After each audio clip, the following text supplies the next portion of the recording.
Lesson 24, the story of the veil and the Frenchwoman. A meeting was held between the eminent scholar Mohammed Amin Sheikho and a certain person of high social and cultural class. The man had a doctorate at the time of tutorships and no school. The meeting had something to do with the inauguration of Prince Abdulmajid Haidar, a king over the Great Syria at the time of the French Mandate, and he had been given the green light from the French government. On the next day, and at the same fixed date, the eminent scholar Mohammed Amin Sheikho came to that man's house and knocked at the door. When he felt that a woman was at the door, he gave her his back.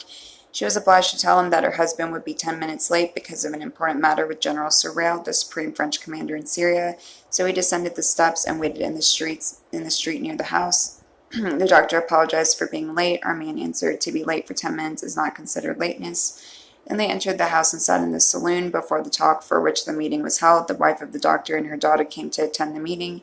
He looked at her husband and knew that Mohammed Amin Sheikho was not in the habit of sitting with gentle sex. The husband looked, then dropped his head and did not utter a word because he saw his wife's face was covered with anger. She began her talk by saying, "I believed in your highly good reputation, your international reputation in Lebanon. I value very much. Now I see vice versa." He was obliged to reply through her daughter, saying, "Please tell your mother that she is a fool." When she knew the striking news, she became excited and stood up crying, "Am I a fool?" It is known that the French always had a hot temper. He had told her, of course, he gives two completely contradictory judgments upon a man whom he does not know or meet. It really is a fool. It is really a fool. "Did you see me before to give these two judgments?" She answered yes, but why did you enter the villa when I invited you? Am I not beautiful? My husband knows I am one of the charming women of Paris. Did you hear that I am not an honest woman, so that you did not enter? Here is my husband. Ask him if he knows anything about me of such kind during my life with him."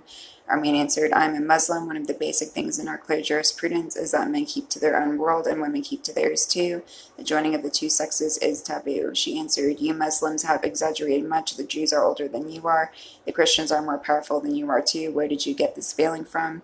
He answered her, "Is it a matter of oldness and power, or of logic, proof, and rightness?" She answered, "Truly of evidence and proof." He said, "Therefore, let me show the cause of the veil between the man and the woman in Islam. When I do not sit with the gentle sex, but only meet the harsh sex, the male sex, all the day, and then I come back home from work, I see only my wife as the most beautiful woman in the world. My love for her increases. The bonds between us become more powerful. This is very important for the growth of my children, even upon the family level. When we sit together, you and I are surely honest. You certainly have charms and excellent characteristics that exalt you above my wife. I shall like these charms you have because I am a human being. When I return home, the comparison begins unconsciously between what I saw and liked of complete characteristics, which I do not find in my wife. Then I shall lament ill luck and relate injustice to my lot. Why did my wife become my lot? She is not of that beauty, charm, and musical talk, or elegance and the lightness of soul, or the attractiveness of yours. These qualities will lessen my love for my wife. Hatred will prevail between us instead of love and intimacy. When my wife is nice to me as usual, saying, 'Oh, my darling,' I feel as if I hear a bullet penetrating my ears because the heart is changed. God has not made two hearts in a man. Love has changed, and the spirit tends towards the most beautiful and the most charming, the more attractive and the finer. Then the dispute prevails instead of cooperation, and injustice instead of justice. My wife may bear my bad treatment once or twice, but her patience will come to an end. She will question herself about the secret of this wonderful inversion, which made him treat me like that, in spite of doing my duty towards him and my children in the best way. She revolts and treats me the same, and here is the calamity. There is tension in our relations. The quarrels begin for the silliest cause, and tempers are changed. Because of this change, life becomes an unbearable hell. Divorce becomes the only solution for salvation. We shall not both reap the result of divorce only, but it will be reflected upon the children, who will lose in a moment their guardian, and they will become the friends of misbehavior in the street, the only place where they learn the arts of vice and crime. A quarrel will happen between my family and hers too. This dissolution has a very bad effect on building up the community. Due to mixing and unveiling, the community becomes disconnected and is very easy to be demolished. This is a result of our mixing together, despite you and I being honest. This is in relation to the man, but in relation to the woman, and through her meeting with a strange man, she will like some characteristics in him, such as talk, treatment, the outward appearance, the rank, etc. These qualities are not available in her husband. With the elapse of time, this will lead to discord with her husband and the beginning of disputes and quarrels. Then the eminent scholar looked at her and said, "If you find good qualities in me, wouldn't you like these qualities to be available in your husband?" She said, "I'd like my husband to be the best man in the world." He said, therefore, the absence of these qualities in your husband will belittle him in your eyes, and his value decreases in your view. The only cause of that is you mixing with a man other than your husband. This mixing made you like some qualities in others which are not found in your husband, and the result is disgust and repulsion instead of love and enjoyment. Thus, happiness is lost. When she heard this logical discussion as a scientific analysis of our practical situation, she looked at her daughter and said, I want you to become a Muslim like this man, but not like your father. Her husband dropped his head shamefully because she knew that this behavior practices contradiction with the spirit of a Muslim. After that, the great eminent scholar took leave and went home. After a few days, the husband of the French woman came to tell the honest master that his wife wanted to meet him again, for she had found in him true, real, and logical words. She might have the real wish to embrace Islam if she could meet him again. The eminent scholar apologized to her husband, saying my meeting with her for the first time was obligatory, as I was obliged to reply to her accusation of fanaticism within Islam with regard to the veil and of inaction. Now I do not want her to go to her on my legs and by my own free will. And the first time I saw her without desire, but the second time, and to meet her by my own will, I shall desire her. I am a human being, my brother.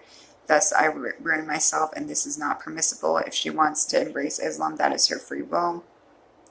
In less than a month, the doctor came back with the French wife, who was dressed in long clothes covering her body and with the cover on her hair.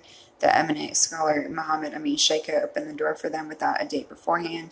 He welcomed them and permitted them to enter his house honorably. Then she told him that she saw the Prophet Muhammad in her sleep in his light, grandeur, and beauty, so she was astounded and lived in sacred worlds and heavenly delight, and her spirit forsook her world for a lovely paradise. She hated her desires and wanted nothing other than her high sublime state. She added, since the great sight, I began to live a life full of happiness and enjoyment, where my pain was changed into matchless felicity.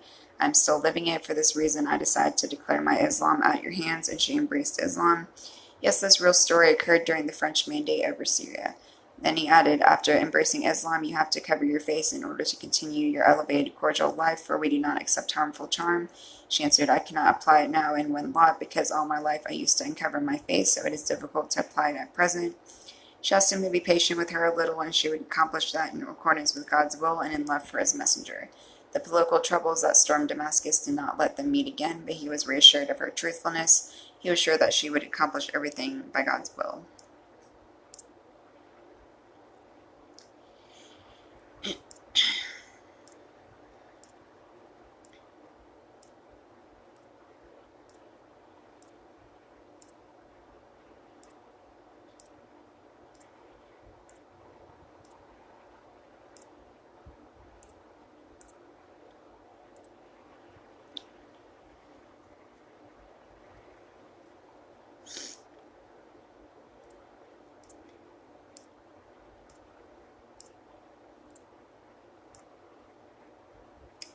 Publisher, Munich, Germany, May 2nd, 2017.